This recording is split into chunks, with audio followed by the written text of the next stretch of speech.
Bom, tem um cara que eu respeito da política e respeito mesmo, ele sabe, não é de hoje. O Ciro Gomes nasceu em Pindamonhangaba, no interior de São Paulo, tem 60 anos, viveu até os 5 anos na região do Vale da Paraíba. Pô, não sabia que o Ciro é de Pindamonhangaba. É uma terra do Alckmin, não é? De Pinda. Não sabia, o Ciro tem um sotaque nordestino pra caramba. Mudante então para o estado de origem da família, o Ceará. Formado em Direito pela Universidade Federal do Ceará, entrou na política em 82, já foi deputado federal, ministro da Integração Nacional, ministro da Fazenda no governo Itamar Franco, governador do Ceará, prefeito de Fortaleza, deputado estadual e um montão de outras coisas. E o Ciro tem uma coisa, não tem rabo. O Ciro é um cara limpo. Eu não ouço falar que o Ciro roubou, que o Ciro meteu a mão e tal. Isso aí já é uma grande coisa, mas Ciro, é um prazer falar com você. Eu não sei se você concorda comigo com esse negócio. Por exemplo, o Aécio estava para ser preso, estava quase na cadeia. A irmã estava presa, o assessor estava preso, até o cachorro estava preso. Aí veio o ministro Marco Aurélio, ele ia para a cadeia. Aí veio o ministro Marco Aurélio e falou assim, olha, o mandato deve ser respeitado. Então ele tem que não só não prender o cabra, como devolver o cabra ao Senado.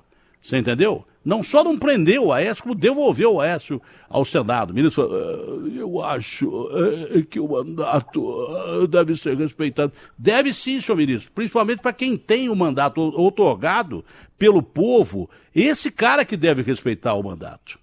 E havia um monte de evidências que vão ficando pelo meio do caminho contra o Aécio Neves. O cara escapa de uma prisão e volta direto para o Senado. Tem coisas do Brasil que até Deus duvida. Ciro, bom dia, é um prazer falar com o senhor. Bom dia, Datena, um prazer muito grande. Me permita, abraçando você, abraçar toda a gente querida de São Paulo e onde chega o seu programa pela Bandeirantes. O Ciro, você foi citado numa entrevista do Lula aqui, dizendo que ele realmente vai resistir, ele não vai fugir do país e daí por diante. Não é? Ele disse o seguinte, eu não ando vendo que o Ciro está falando porque ele anda falando demais. O Ciro ou vai para a direita ou não pode brigar com o PT. Eu fico fascinado de ver como uma pessoa inteligente como o Ciro fala tão mal do PT. Não consigo entender. E qual é a sua opinião sobre as declarações do... Bom, essa é a pergunta que me mandaram fazer. Essa aqui é a entrevista da Mônica Bergamo, Garrafa? É essa daí, a entrevista da Mônica Bergamo? Ou é outra entrevista? Não, a entrevista que foi dada à Mônica Bergamo, excelente jornalista do grande jornal A Folha de São Paulo. O presidente Lula falou para a Mônica Bergamo e foi uma entrevista longa que eu não li ainda, por isso que eu estou lendo a pauta aqui. Não gosto de ficar seguindo muito a pauta, mas eu estou lendo porque eu não vi a entrevista do Lula. O que você tem a dizer para o Lula, o Ciro? Eu tenho que ter muita paciência, porque não é nada fácil para um homem que tem a trajetória do Lula, está hoje carregando uma condenação de 12 anos e um mês de cadeia, já em segunda instância, com mais não sei quantos processos, com a sua honradez completamente posta em suspeição, e não é fácil para ninguém, e eu tenho um coração antes de ser uma pessoa da luta, que eu sou muito também. Então eu prefiro não comentar, mas o que é importante e grave aí é que o Lula parece não estar percebendo corretamente o que está acontecendo no país. A conclusão do raciocínio dele é de que ou a gente é subordinado ao PT ou é subordinado ao PSDB. Ou seja, velha história de repartir o Brasil entre coxinhas e mortadelas, caracterizar esse enfrentamento por miudices, ódios, paixões, enquanto o país está sofrendo todo tipo de grave constrangimento no emprego, no salário, na violência, na deseducação, na saúde pública, que é o que de fato nós deveríamos estar debatendo. O Lula diz que não vai fugir e nem se matar. Eu espero que ele não faça nenhuma coisa nem outra mesmo, porque não é o caso, né? As pessoas têm que enfrentar a vida como ela é. Mas ele continua insistindo, mais ou menos isso que o senhor falou. Pela direita, ninguém será presidente sem apoio dos tucanos. Pela esquerda, ninguém será presidente sem o apoio do PT. Bom, eu vou perguntar para o senhor, mas eu não concordo muito com ele não, porque o PT está tão desgastado quanto ele. Aliás, os dois se confundem.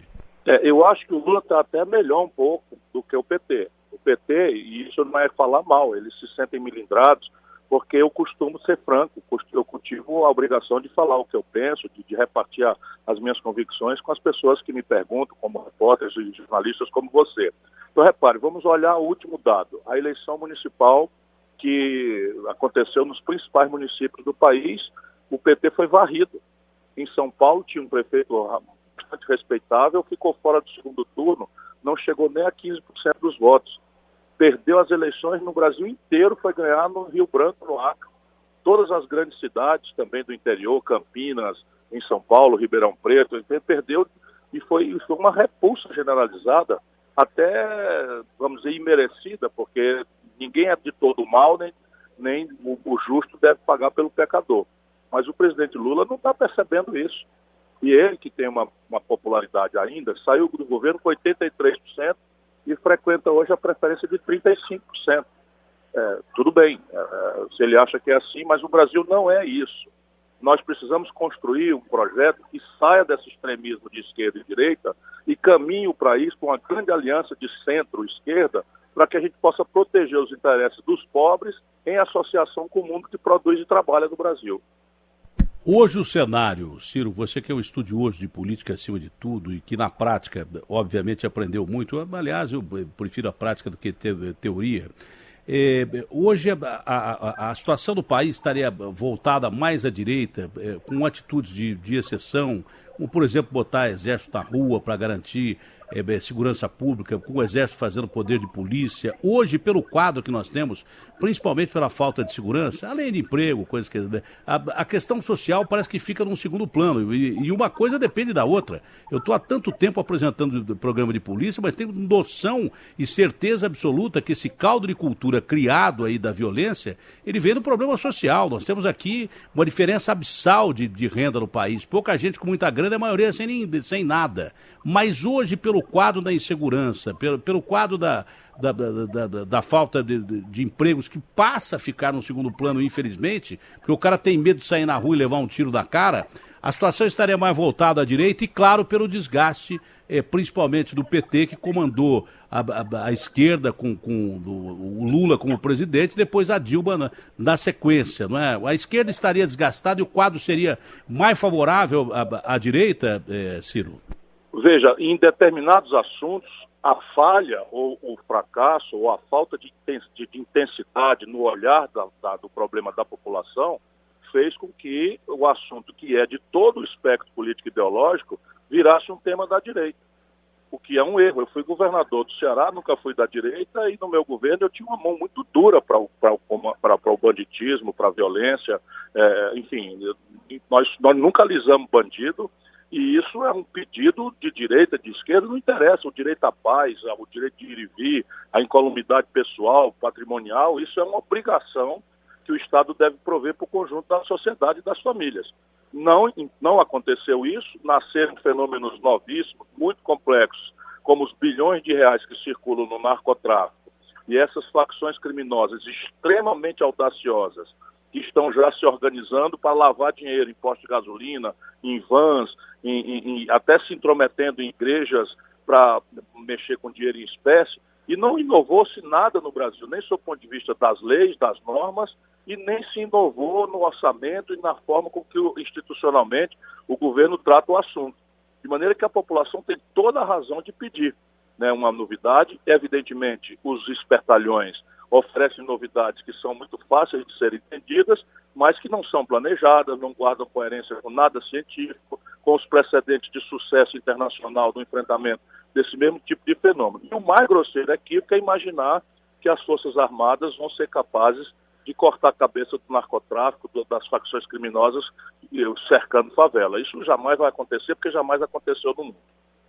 Mas é claro que polícia tem que fazer papel de polícia, é claro. Isso. Mas no caso de você ter uma polícia deteriorada, quando o Torquato falou que a polícia do Rio estava corrompida, que a cadeia de comando estava corrompida, quase que mataram o Torquato. E, de repente, aconteceu uma intervenção militar no Rio de Janeiro, muito por causa dessas afirmações, de algumas condições que se chegou a analisar. Eu levei um susto quando eu estava entrevistando o Temer semana passada, o presidente Temer, lá no Palácio da Alvorada, em Brasília. Eu nem perguntei, ele acabou falando, porque nós pensamos em tirar o pezão. Quase tiraram o governador do estado. A intervenção seria geral e restrita. Mas no caso de você assumir a presidência da República Federativa do Brasil, o fato de você ter uma polícia que não estivesse funcionando como não estava lá no Rio de Janeiro e que com probabilidade de corrupção e tal, o fato de você ser um cara de formação de esquerda, você chegaria a tomar essa atitude de colocar o Exército para combater o crime ou não? Não. O Exército pode, as Forças Armadas podem, está escrito na Constituição brasileira, apoiarem o esforço de restauração da lei e da ordem. Agora, vamos entender juntos. Você que é um expert, mas estamos falando para o seu ouvinte que está aí curioso e querendo saber realmente o que é que pode ser feito no Brasil. Nós precisamos fazer criar um sistema nacional de segurança envolvendo desde uma regulamentação diferente das guardas municipais, que passariam a integrar também um sistema de inteligência, de informação, até uma cabeça e em discussão inovações, são muito polêmicas. Por exemplo, só o Brasil tem 2 polícias. Uma polícia enfrenta o teatro do crime, que é a polícia militar, mas não tem nenhum poder de investigação. E aí a gente inventa uns trambiques que pega o policial militar, vai, prende o bandido e leva para uma audiência de custódia. Chega lá, ele não é formado para investigação, ele não é treinado para formação de culpa, como as leis complicadas do país exigem. Um defeitozinho informal, o juiz bota o bandido na cadeia, bota o bandido na rua e o policial fica absolutamente angustiado. Em paralelo a isso, o mundo inteiro está experimentando o suborno. Não é só de policiais, é de políticos, é de juízes, é de promotores, é de ministros. E isso a gente tem que ter clareza que não se enfrenta com aparato, isso se enfrenta com inteligência, com informação, e esse será o meu grande passo adiante no sistema de segurança no Brasil. Eu vou montar um sofisticado sistema de inteligência e contra-inteligência.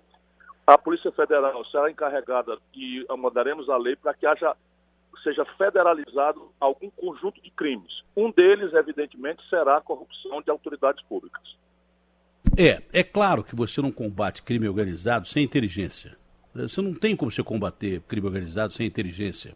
O crime organizado, pra você ter uma ideia, chegou a tal ponto no Brasil que o PCC é a maior organização criminosa do mundo hoje, a que mais cresce no mundo. O que para nós é uma vergonha, mas é. Ela que nasceu aqui em São Paulo, domina boa parte do país, hoje é. O Brasil é o segundo maior consumidor de cocaína do mundo, além do que manda para fora. É o primeiro maior consumidor em crack. Como é que você pode ter uma situação segura no país? O que eu estou querendo dizer que o crime no atacado ele arrebenta com o crime no varejo. Nós temos essa situação de insegurança pública do país exatamente porque o crime organizado cresceu muito. Então, o ladrão de galinha que está matando para roubar celular, ele faz parte também dessa cadeia toda, porque ele vai trocar por droga ou coisa parecida. Então você tem que combater, primeiro, lavagem de dinheiro. Esse é o ponto principal, lavagem de dinheiro. E continuam dizendo que não há como controlar as fronteiras brasileiras. Ora, pois, o Brasil não produz porcaria nenhuma de droga. A droga vem dos países limítrofes, tá? Vem dos países que fazem fronteira com o Brasil.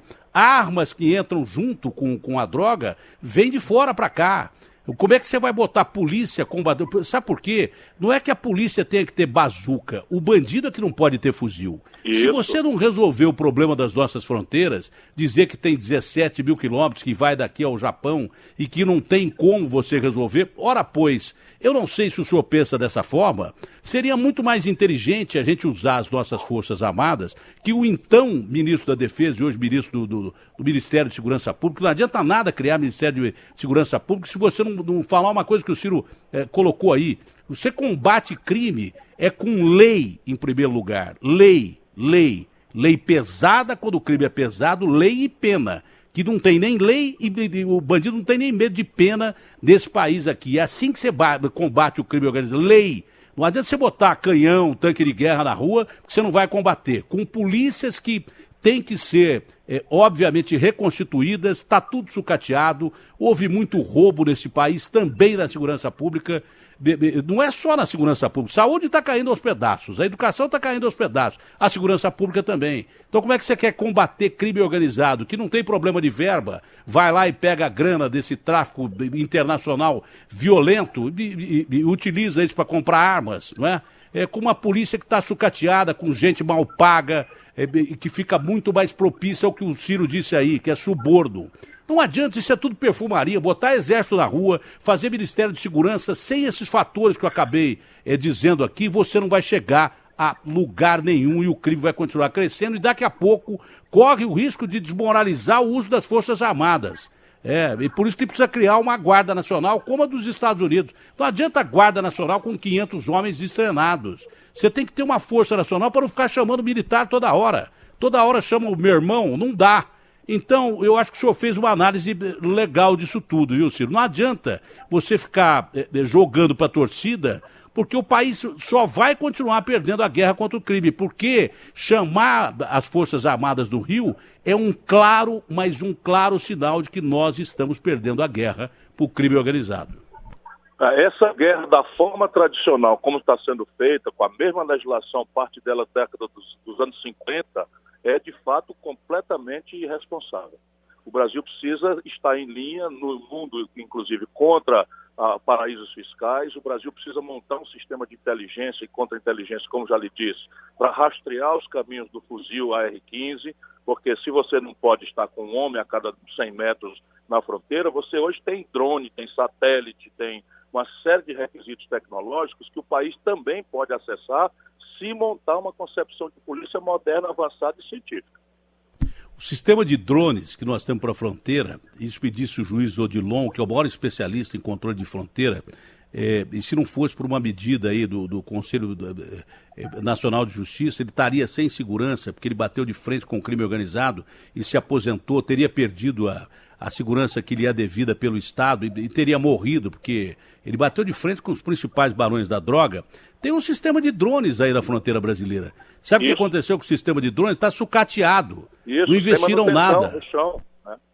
Não é verdade? As unidades do Exército, as unidades do Exército brasileiro que foram chamadas para esse desafio no Rio, e vamos torcer que nossos jovens soldados sejam protegidos por Deus, pela comunidade, para que amanhã não sejam vítimas ou da intolerância quando atirarem em alguém e ficar aquela comoção, ou quando receberem um tiro, um jovem tenente. Enfim, eu torço muito que dê certo, eu não sou daqueles que gostam do quanto pior melhor, mas as unidades do Exército Brasileiro e da Marinha na fronteira estão simplesmente trabalhando a meio expediente por falta de verba para o rancho.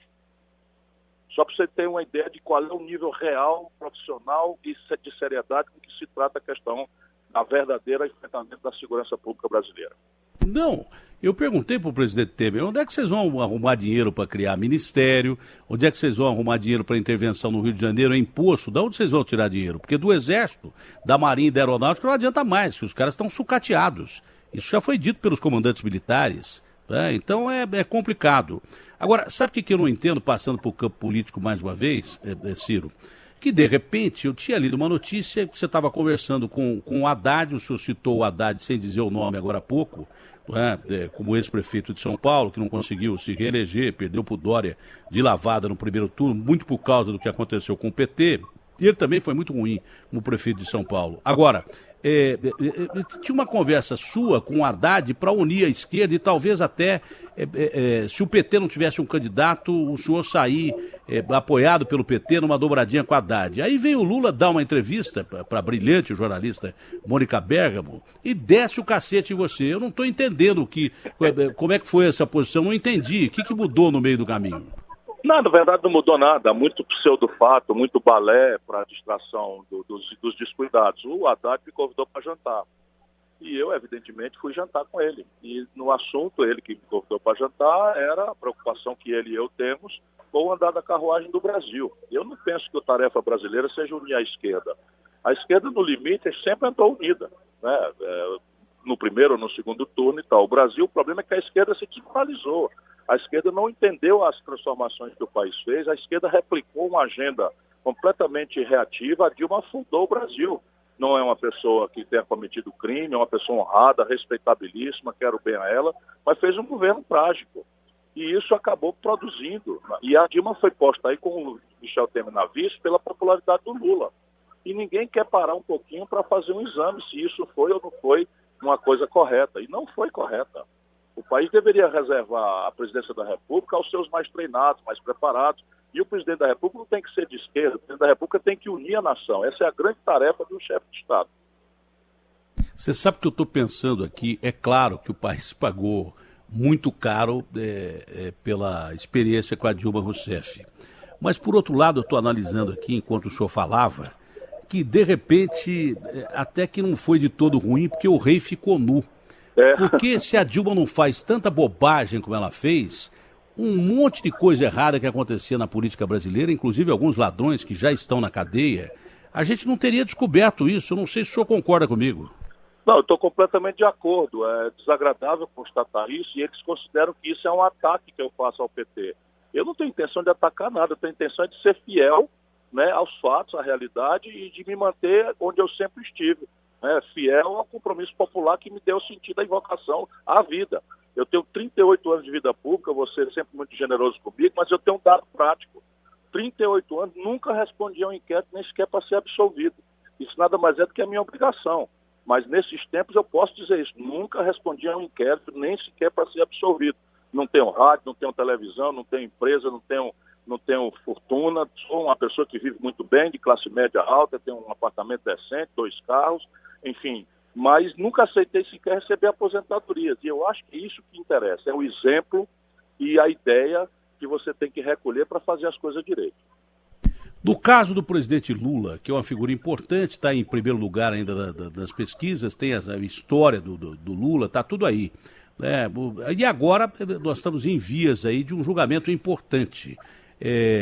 Pela lei, o presidente Lula já seria considerado inelegível. Pelo TSE, o TSE deveria cassá-lo pela ficha suja aí.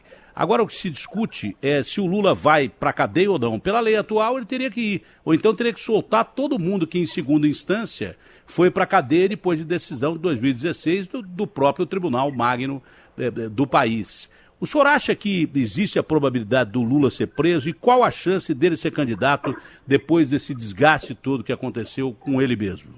Olha, a lei da ficha limpa foi aprovada no governo do Lula, sancionada por ele. Trata-se de uma dessas tentativas de fazer um puxadinho para resolver problemas reais que a gente não tem tido capacidade política de fazer.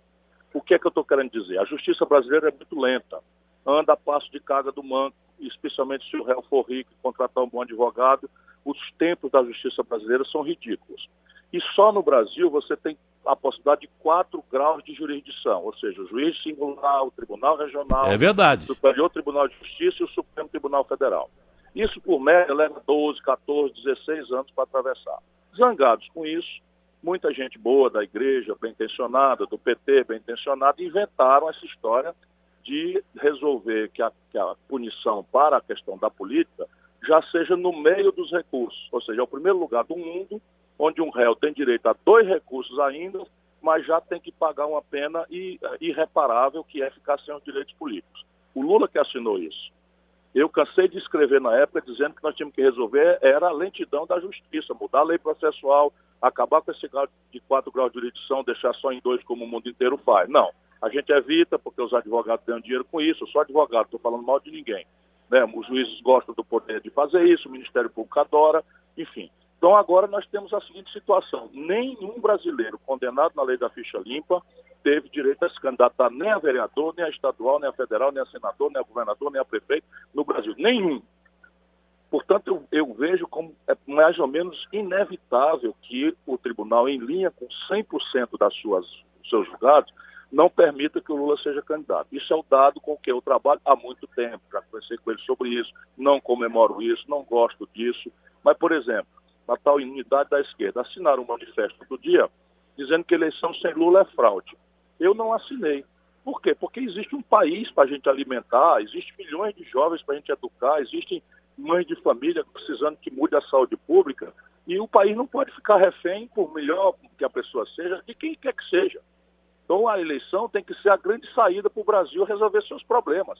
Um deles é ter um grande líder popular como Lula, condenado a 12 anos e 1 mês de cadeia e impedido de participar do processo eleitoral por uma lei que ele próprio fez.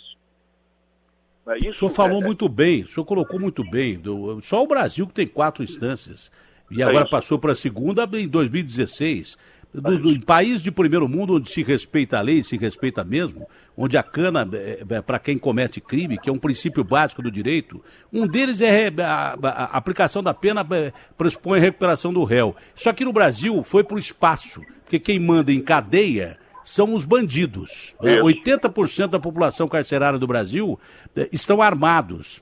Então, daí você percebe. Então, esse princípio básico do direito nós já jogamos na lata do lixo, porque a cadeia no Brasil, ela não recupera ninguém e serve de campo de treinamento para o crime organizado botar seus soldados na rua. Os caras comandam o crime lá de dentro. Então, esse princípio do direito foi jogado no lixo. Agora querem acabar com o segundo princípio básico do direito, que é a aplicação da pena pressupõe a recuperação do réu. Em países de primeiro mundo, o que acontece? O cara vai pra cana em primeira instância.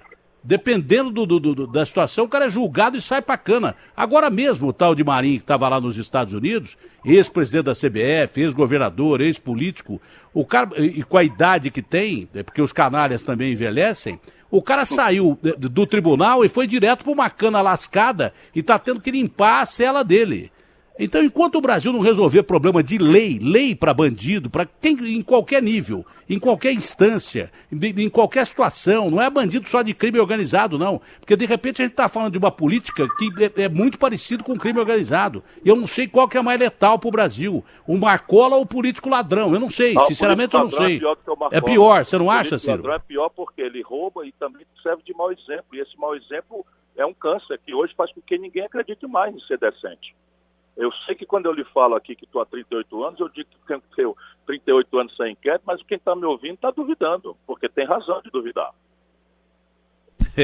Eu até concordo com isso, que eu cheguei a ser pré-candidato à prefeitura aqui de São Paulo, e tal, até com índice bom e tal. E aí o Maluf disse que queria uma convenção comigo. Quero uma convenção porque o Datena não tem experiência que eu tenho. Eu falei, eu não tenho mesmo a experiência que ele tem, eu não tenho nem quero ter. Estou longe de ter, porque senão eu estava na cadeia. Eu falei assim, olha, eu vou largar esse negócio de política, porque a partir do momento que o Maluf queria uma convenção comigo, eu vou largar disso aí, que eu prefiro fazer uma convenção com o Marcola. Mais ou menos isso aí que você está dizendo, Ciro. É claro. Mas sabe qual é o grande problema do Brasil? É saber o que o próximo presidente da República vai pensar. Porque a gente ouve falar, eu apresento programa policial há 18 anos, e quando eu falava que ia acontecer metade disso que já está acontecendo, quando eu dizia que a política estava se corrompendo, quando eu dizia que ia ter crime organizado, porque não tinha PCC, não tinha nada. Quando eu dizia isso, os caras me chamavam de sensacionalista. Hoje eu seria o cara que menos sensacionalista poderia ser, porque eu falava coisas que hoje nem eu imaginava. E agora que eu estou deixando o programa policial e tal, estou deixando porque também não aguento mais, mas eu fico imaginando como tem gente morta todo dia na rua e crimes horrendos, bárbaros, não é? Porque a ocasião faz o psicopata, o bandido, crimes horríveis, né? Crimes de todo tipo e crime organizado também. Eu fico pensando, esses crimes encobrem uma situação social terrível. Nós temos milhões de desempregados. A população de desempregados do Brasil, ela é proporcional à Bélgica, onde tem Bruxelas, que é a capital da Comunidade Europeia. São 12 milhões de almas sem emprego, 16 milhões vivendo abaixo da linha da miséria. O cara é dono da roupa do corpo e olhe lá, 16 milhões de analfabetos. O Brasil, ele não é só a crise da segurança pública, que quando eu falava, os caras metiam o pau em mim. Agora, essa crise da segurança pública encobre um país muito pior, que poderia ser muito melhor, que ainda é a 8ª economia do mundo. Então, perguntando ao senhor, como candidato a presidente da República, como é que você resolve o problema do Brasil, que não é só o Rio de Janeiro e nem o pau que está acontecendo lá nas comunidades do Rio de Janeiro? É muito maior do que isso, né, Ciro? Sim, Datena. O Brasil precisa recelebrar a ideia de projeto nacional de desenvolvimento.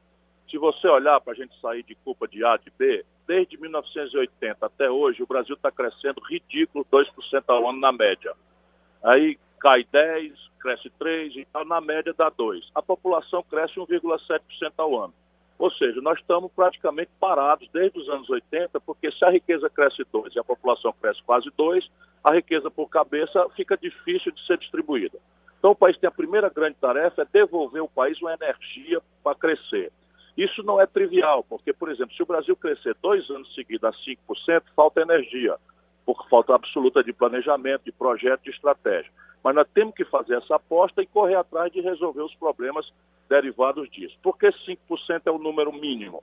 Porque isso é o suficiente para cobrir 2 milhões de garotos, rapazes e moças que chegam ao mercado de trabalho, querem empreender um trabalho, né, que não estão conseguindo, e os ganhos de produtividade, que é a troca de gente por máquina na agricultura, na indústria. Se você pega, por exemplo, bota uma catraca eletrônica no ônibus, você acaba 50% dos empregos dentro do ônibus, que é o trocador, que é uma profissão que tende a ser extinta, como muitas outras. Daí você tem que entrar numa dinâmica de distribuição de renda. Eu vou dar um número para o seu ouvinte, Datena. Você já falou sobre isso hoje. Hoje, no Brasil, 5 cidadãos, e eu não estou falando mal deles, estou falando mal da política dominante no país. 5 cidadãos têm a fortuna equivalente às posses de 100 milhões de brasileiros. Isso não existe nem no fundão da África tribal, existe isso. 5 pessoas têm a fortuna equivalente às posses de 100 milhões de brasileiros mais pobres. E o sistema de impostos do país cobra do pobre e não cobra do rico. Por exemplo, o pobre, quando liga a energia, paga 30% sem saber que está pagando de imposto. Quando faz uma ligação de celular para marcar uma faxineira que vai na casa de alguém, está pagando a coitada 30% de imposto. E o rico, por exemplo, as heranças do Brasil, enquanto os americanos cobram dos ricos 45% na herança, aqui cobra 4%. E aí isso é uma coisa que é politicamente difícil, mas tecnicamente, conceitualmente, se o Brasil conseguisse fazer um novo acordo, nós temos condição de virar o jogo. Ciro, é claro que pesquisa é importante, até para saber que norte você vai tomar, principalmente a qualitativa. Eu nem penso muito, é claro que quando ela é desproporcional em termos de quantidade, você tem que levar em consideração, mas a qualitativa é muito importante. Mas dizem que realmente a eleição começa na hora do debate. Na hora do debate vai ter muito candidato e tal, mas você acredita que o seu conteúdo possa lhe diferenciar dessas pessoas todas que concorrem à presidência e muitas delas desgastadas, Ciro? Eu acho que sim, evidentemente que eu tenho que ter muita humildade, não adianta nada você ser o bambambam, ter estudado e chegar num debate e não se comunicar com simplicidade com o povo, que é o grande juiz disso. Mas eu acredito que a população brasileira, depois do protesto, da zanga justa que tem, não faltam razões para a descrença generalizada do povo na política, o povo vai lembrar que nós temos um país que temos que alimentar, volto a dizer, eu me lembro disso todo dia, 206 milhões de bocas, que temos que fazer uma equação para essa violência impune, mudar as leis, isso só quem faz é a política. E aí o povo acredita que vai se reconciliar e eu espero que Deus me dê a oportunidade de servir a esse grande país. Mas também, se não for vontade do povo, eu me sentirei com o dever cumprido, com a obrigação cumprida e posso cuidar do meu filhinho, do meu neto, já com a sensação de que fiz o que estava ao meu alcance fazer.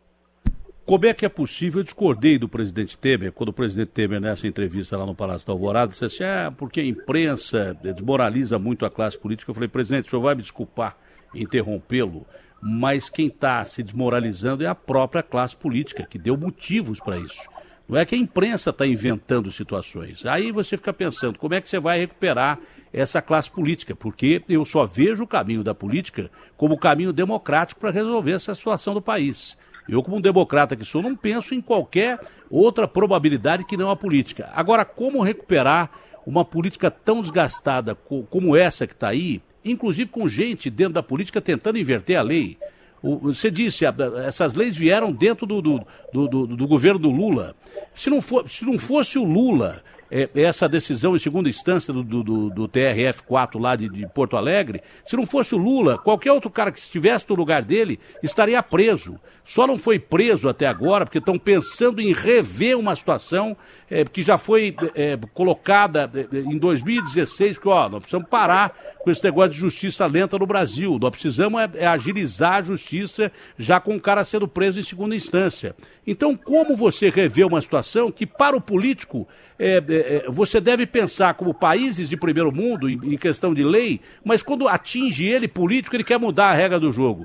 Eu não entendo como é que isso pode ser feito no país a curto prazo e não pode demorar muito, porque senão a gente não tem salvação, Ciro. Olha, vários países, praticamente todos, tiveram momentos agônicos, momentos de dificuldade, de desmoralização.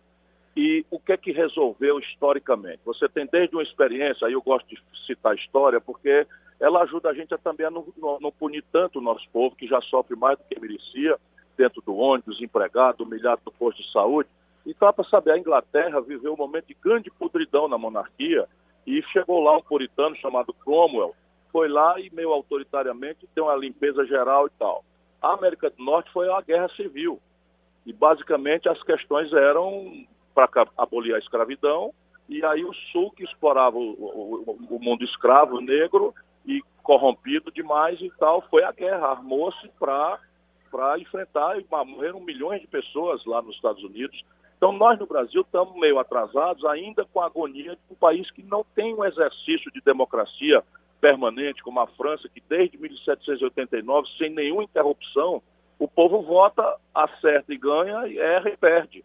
E a França fez um vexame também na Segunda Guerra Mundial, se entregou por Hitler sem disparar um tiro, de maneira que todos os povos vivem esses momentos agônicos. Quais são aqueles que venceram? Aqueles que conseguiram produzir de cima para baixo exemplos, porque discurso todo mundo sabe fazer bonito, mas o exemplo, e de baixo para cima perseverança, paciência, persistência no caminho do exercício da cidadania. Lembrando que da Revolução Francesa, que o senhor citou aí, aqueles que cortaram a cabeça, Robespierre, Danton, tiveram a cabeça cortada também. Então, foi um então momento os caras, terrível. Foi um momento lamentável. E a questão da França, aquele governo do Pétain foi simplesmente lamentável, né? Foi uma situação lamentável que a história francesa não merecia. Ciro, foi um prazer conversar contigo. Eu espero que você seja bem sucedido aí com a sua carreira política, porque você é um dos caras respeitáveis que sobraram aí da política nacional. Essa entrevista foi transmitida para o mundo inteiro pelo site UOL, também pelo site da Band e pela Band News TV, a quem eu agradeço a participação. E foi um prazer, foi sempre bom conversar com você, viu, Ciro? Muito obrigado, Datena. Deixa eu dizer aos seus ouvintes aí, para além de lhe agradecer essa oportunidade e a gentileza com que você sempre estimula esse velho lutador, e o Datena agora, falando direto aos seus ouvintes, vai mudar de palanque. Vai ser agora aquilo que ele já se preparou a vida inteira para ser, um comunicador de todos os assuntos, não só do nosso drama da violência. Muita sorte, muito sucesso, enfim, sucesso e muita merda, né? Que é como se deseja aos grandes artistas, não é? Para você nessa nova etapa. Explicar para as pessoas aí que esse negócio de desejar merda ao artista vem do velho Inglaterra, porque quando uma peça ia estrear, se tivesse muita merda na porta do teatro, é porque a peça era de teatro. Era Teatro boa, Globe, isso, do exatamente, Shakespeare. do Shakespeare. Então, toda a sorte do mundo, sucesso, e eu sou seu admirador também de longa data. É recíproco e muito obrigado pela chamada para o Agora é com o Datena, no programa de domingo. Tchau, Ciro. Obrigado, um abraço. Abraço grande. Agostinho Teixeira, você gostou, Agostinho Teixeira? Gostei muito, Datena, gostei muito. O Ciro é uma figura bem interessante mesmo. Acho que ele é transparente, cara, é honesto, é um cara verdade. transparente. Agora, existem pessoas que nem aparecem, é por isso que eu gosto da sua inteligência, viu? Que de repente, num debate, o cara pode começar a perceber, falou, opa, ninguém estava falando desse cara aí, não é não?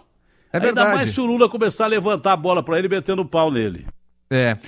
Não, é exatamente isso. Quer dizer, o Ciro Gomes, apesar de aparecer nas pesquisas com um percentual muito pequeno, e é o que você falou também, né?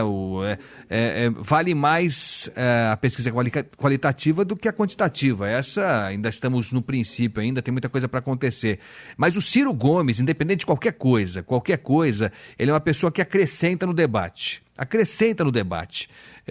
Eu acho que ele tem opiniões fortes para serem contestadas ou para serem aplaudidas, não interessa, ele não foge de pergunta, a discussão sobre a segurança pública, a ponderação que ele faz sobre o uso, na opinião dele, inadequado, exagerado do Exército, é algo para a gente refletir, e vai ser interessante observar o posicionamento dele. Ele chegou a falar algo bem interessante também sobre uma coligação de esquerda e centro para tentar se reposicionar. Foi novidade.